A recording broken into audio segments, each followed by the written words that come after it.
This podcast is brought to you by Penji.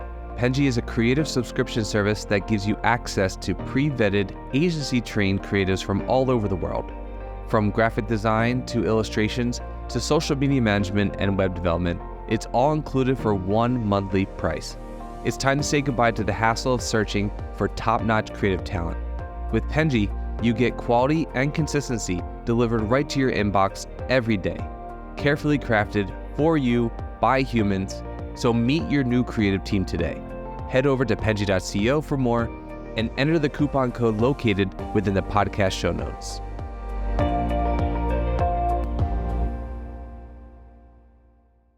Hello, everybody. Welcome to the Fully Managed Podcast. This is the podcast where we discuss marketing tips, business tips, all kinds of tips to help assist you guys in your business journeys. I'm your host, Daniela, and I'm Penji's partnership coordinator. I'm joined here today with a very special guest, Janet Taylor from Totally Organized. Hi, Janet. Hello, Daniela. How are you? I'm excited to be here.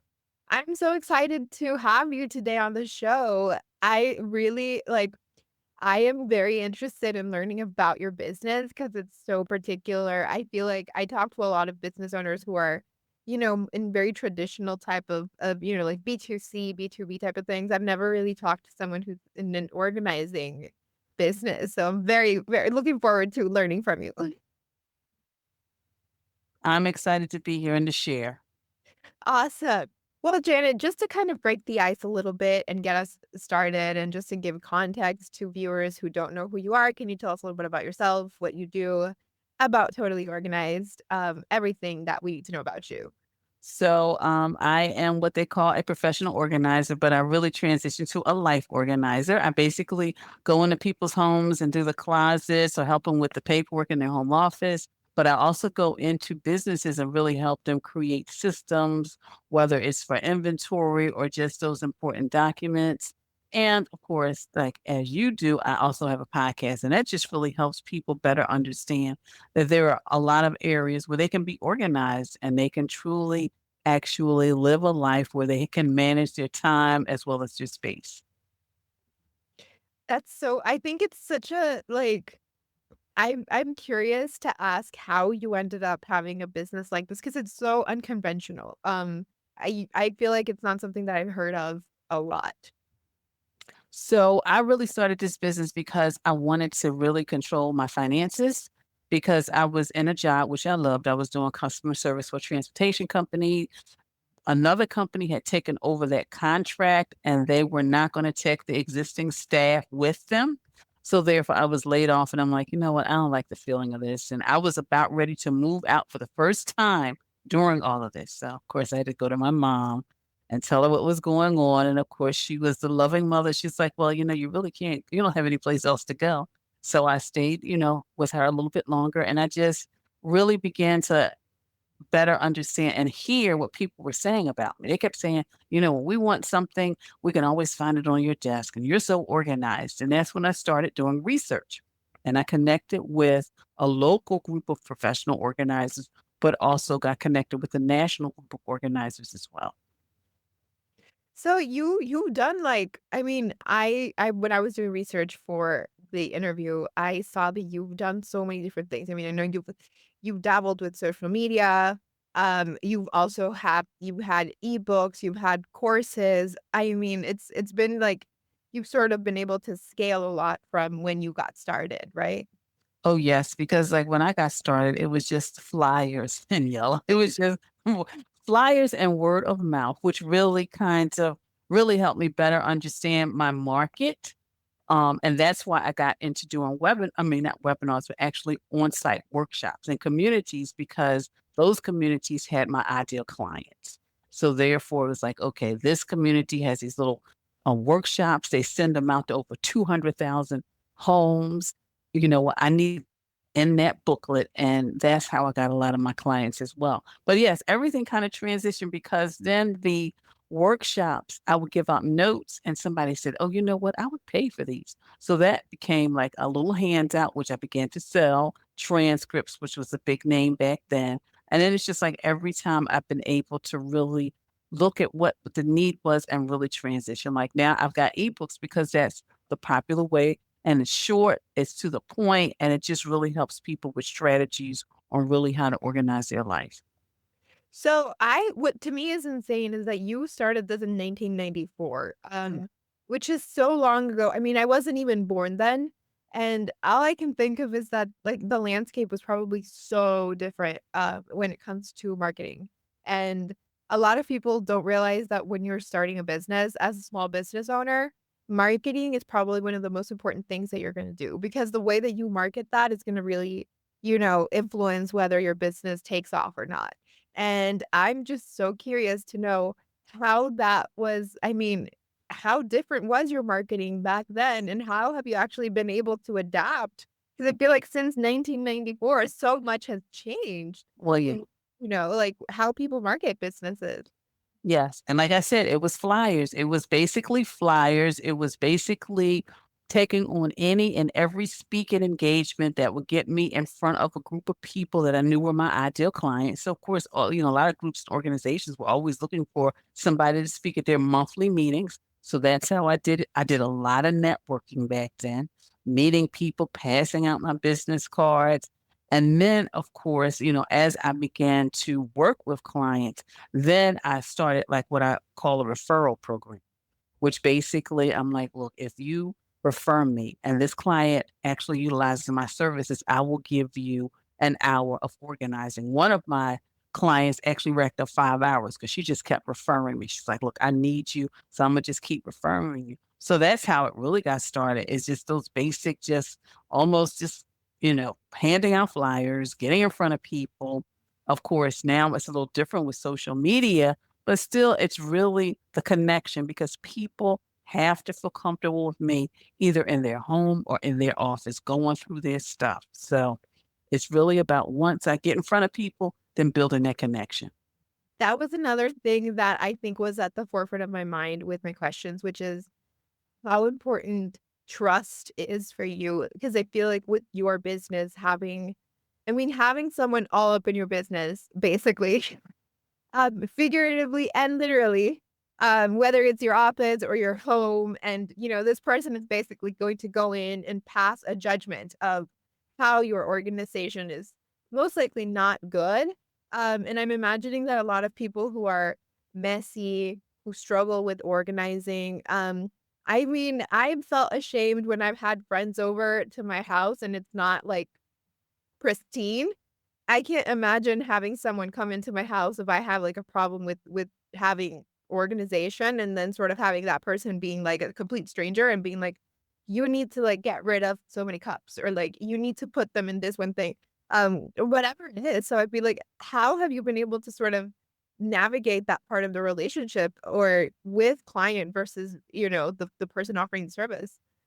So again, it's a lot of marketing because again, it's that referral because when somebody refers me to someone, they really like, okay, this is somebody I can open up my home to, I can trust. And of course, I have confidentiality clauses in my contract when I work with people and let them know that. But really it's just about that initial contact. It's that initial me coming in the home. And also I let people know I am not in there to judge. I let them know I understand life happens. And sometimes things don't get put back. Sometimes people just don't, they have a system, but then it's not working.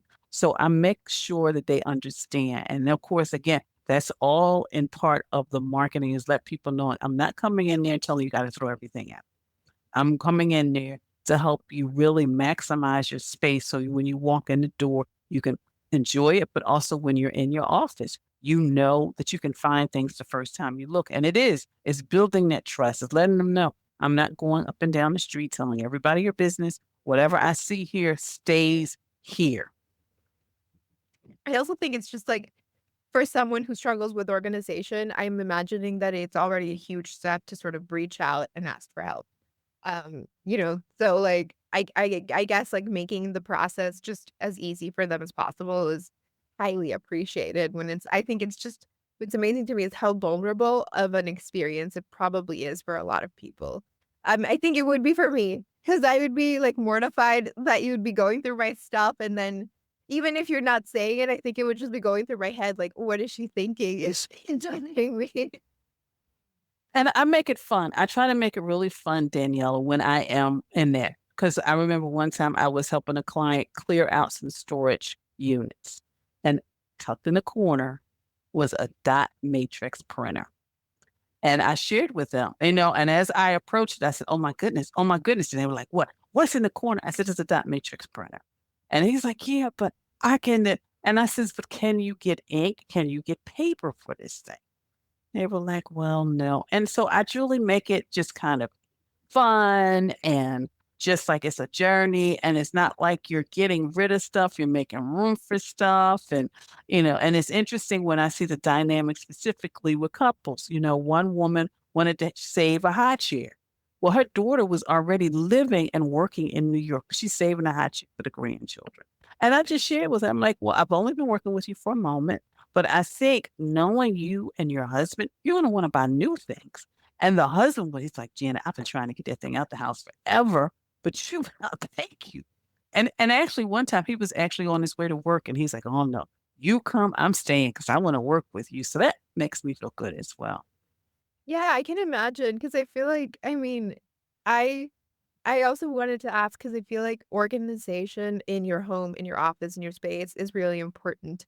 It really kind of sets the tone of how you work a lot of time, but I feel like it's something that's overlooked or kind of put in the back burner because other things get prioritized. And that's kind of how you end up with really cluttered homes and, like when you realize you're hoarding a bunch of stuff that you're never using, all of these problems that happen.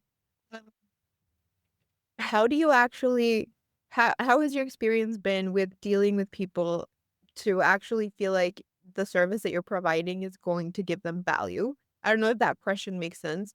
I think it because it can be sort of like put in the have just be on back of people's minds. I imagine that a lot of people are like, do I really need a service? I could just clean up one day." And, like, how have you been able to sort of work with your marketing and all of that to sort of explain that it is important and you can provide a lot of value? And I think with that, in regards to the marketing, I always use my client testimonials.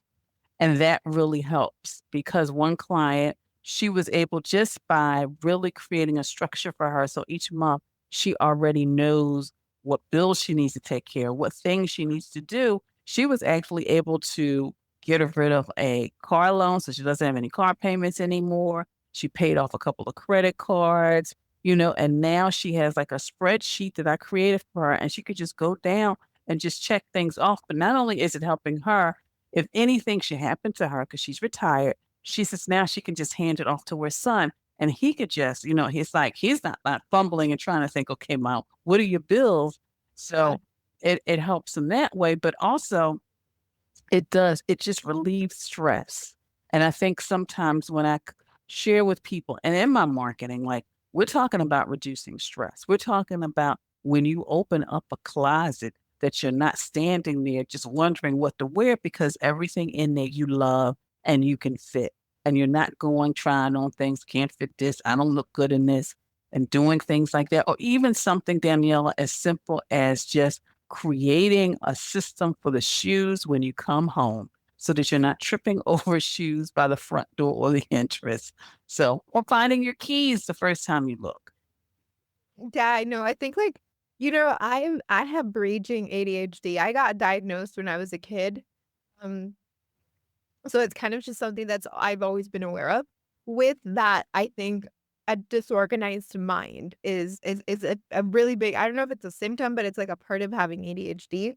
So I'm the type of person that just like I my thoughts are like scattered and I think that it really affected me when I started to sort of realize that that was also how I operated in life.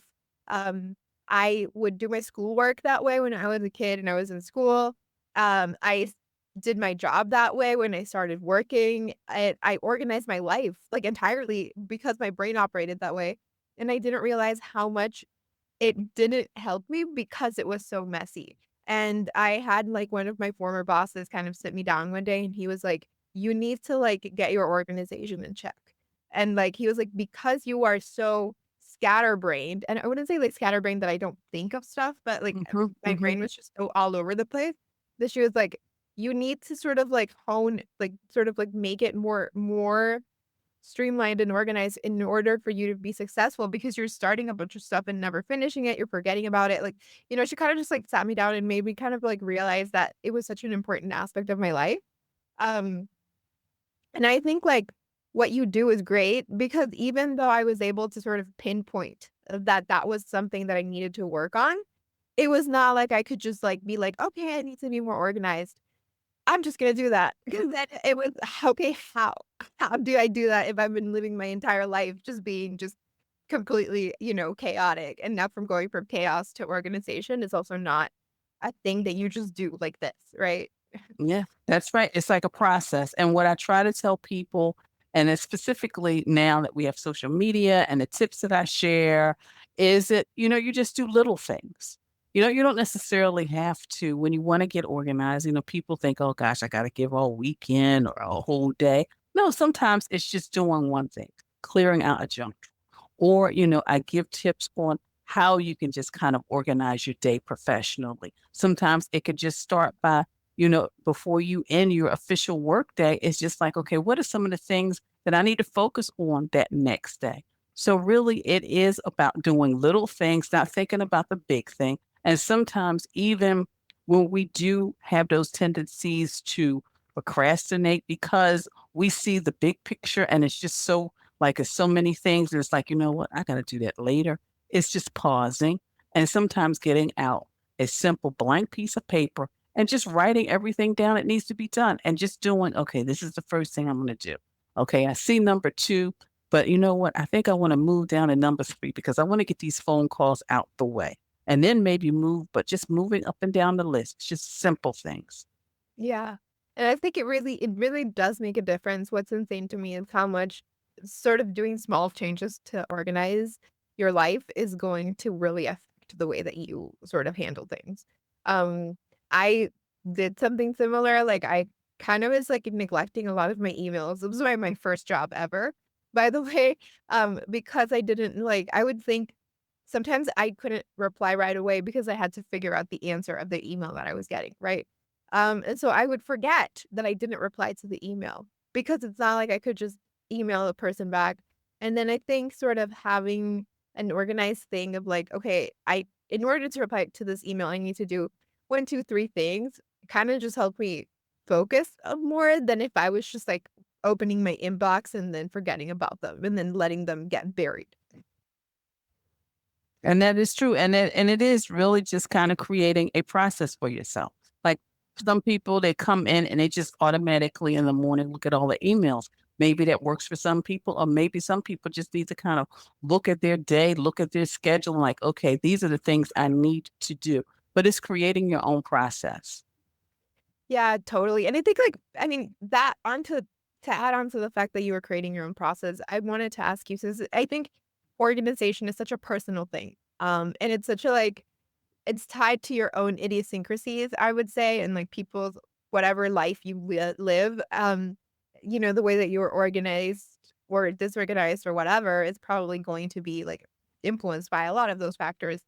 But I'm curious if there's, like, any kind of, like, things that you notice or patterns or things that, generally speaking, you see your clients being challenging or challenges that they faced a lot of times. I think a lot of times the challenges is the overwhelm because they've got so many things going on and not just taking a moment again just to sit down and see everything, see when you things are due and creating a list because a lot of times people keep everything in their head and just putting it down on a list, whether it's a digital calendar, whether it's a planner. But also I see that if there is no structure or order, you can get overwhelmed. And of course, you don't even know what to do because there's some clients I have to work with. I have to keep them focused.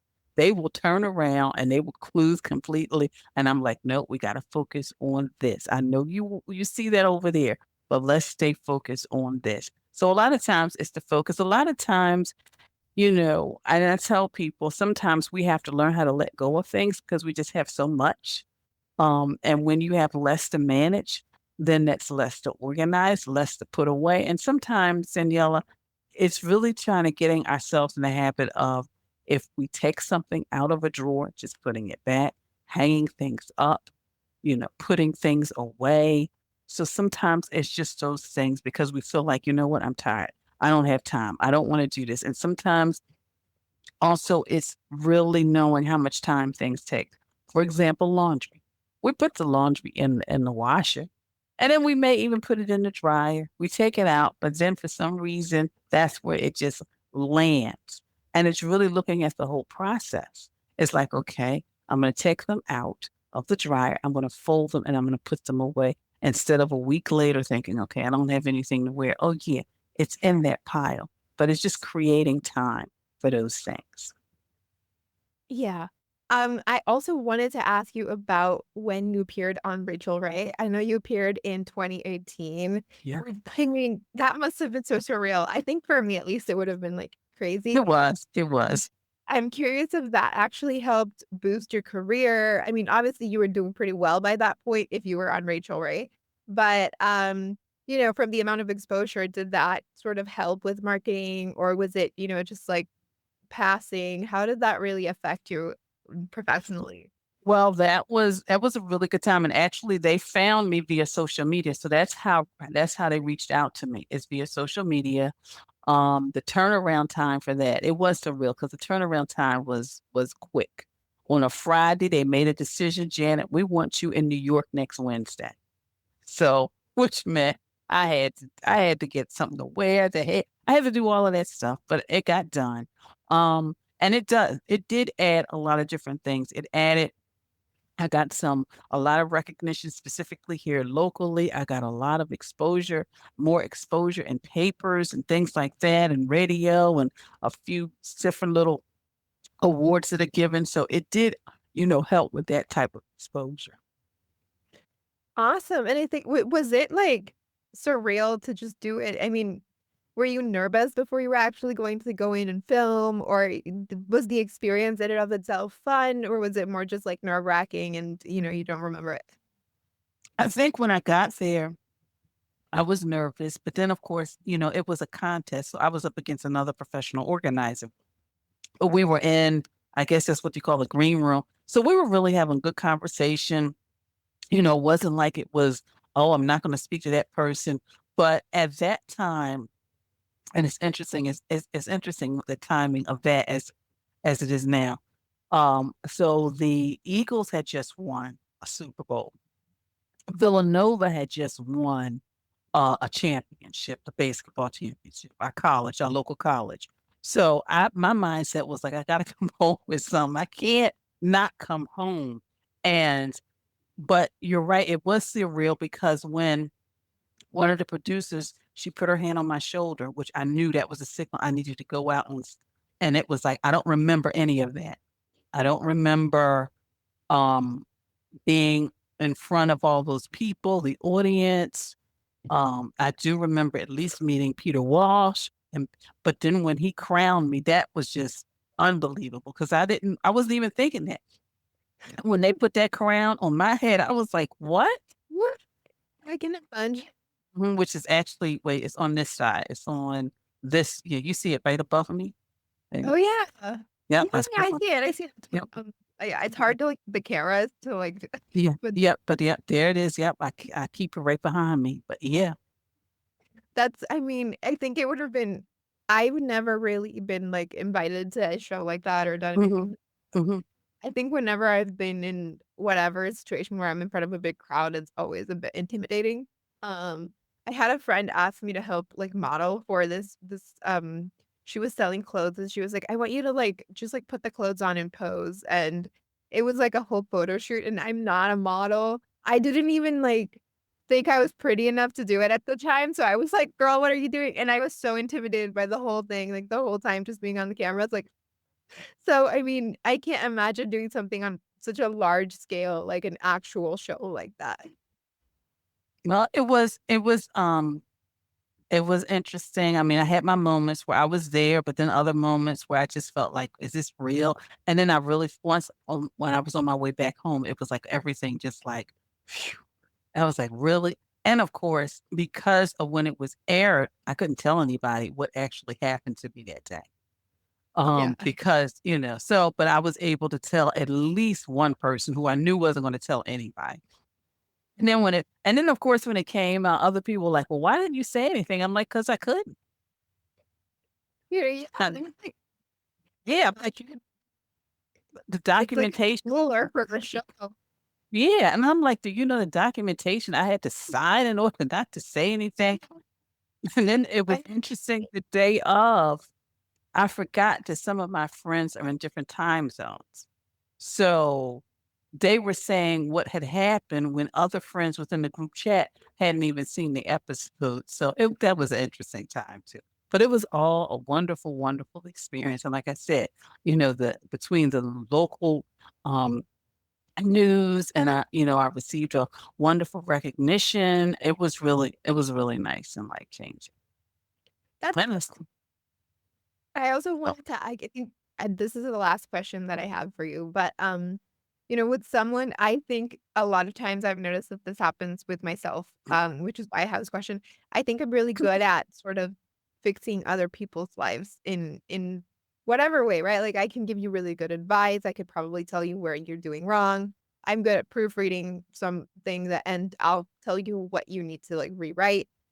I'm planning out someone's strategy for something, but I'm not good at it for my own, projects for myself. It's like it's when it comes to me, it's like blank, you know? Um, how do you stay organized in your life when your entire job is to organize other people's lives. I'm wondering how that sort of, like, bleeds into your personal organization.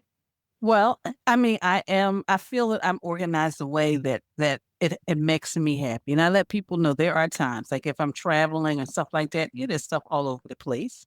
I recently and I got so excited, and I shared it with another organizer that I actually organized my freezer. That just made me happy because now I know, before everything was in there, but now it's like it's really in there organized. So, yes, those of us who help other people get organized, yes, we have our moments because we're so busy helping other people. We come home. That's the last thing I really want to do is like really go and tackle my closet.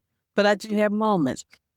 But I also know, just like, my client, sometimes I need help. I remember one time I just really wanted to do a clean sweep of my closet. There were so many pieces in there I just wasn't sure of. So I asked a friend who was a stylist to come over and really like, okay, I know I got these pieces. You gotta let me know, yes, they stay or do they go? And he was like, nope, you don't look good in it. Nope, doesn't fit right. Nope. And so sometimes we need that support as well. Yeah, that's true. I mean, I like, especially with clothing, oh my god, that has happened so much where, like, I have had way too many pieces of clothing that are such, like, unnecessary in my closet because I bought them on a whim or it was a micro trend, and, I bought this shirt that was really cheap, and it doesn't go with any of the stuff that I have, so it's just there Mhm. much. Mhm. Mhm. It does. It happens to all of us. I mean, because statistically, they say 80% of the stuff we keep, we never reference again, and we wear 20% of our clothes 80% of the time. So, and you can really think about that. Like, yeah, I always grab that pocketbook. I always wear those sneakers. I always wear that coat. Even though I've got a whole closet full of coats, why am I only wearing one? So, yeah, it happens to all of Yeah. us. It happens. I think, like, yeah, being able to reach out to other people who probably know more about that is always a great thing. Mhm. Mhm. Um, All right. and I think it's a great note to end this podcast on. It's been such a joy to have you on today, Janet. But before we end it, I do want to give you the space to plug anything that you want to plug. If anything that we spoke about today resonated with our audience, if somebody would want you to organize their life, um, the space is yours. Well, of course, I would invite everyone who's watching, listening to definitely go to my website at janetmtaylor.com. And of course, check out, I've got some new ebooks that I'm very excited that I just launched. And then also, listen to the podcast, Got Clutter, Get Organized, because there's every area. Like if you're a pet owner, if you are possibly maybe taking care of somebody who is elderly, or if you are just really challenged with just organizing your closet and everything else in between, we have got like an episode for you. Awesome. Yeah. I will be adding those links to the description of the video so that people can easily click them, go and find you. And Jenna, it was such a joy to have you today. Thank you so much, Daniela. It has been a pleasure. I appreciate the opportunity. It was great having you today. And guys, I will see you on the next episode. You've been listening to Fully Managed, brought to you by Penji. Check out the show notes to learn more about today's guest. And to learn more about Penji, the human-first creative subscription service, head over to penji.co. And by the way, if you're still listening, it would mean the absolute world to us if you were to share this podcast with a friend and, of course, subscribe.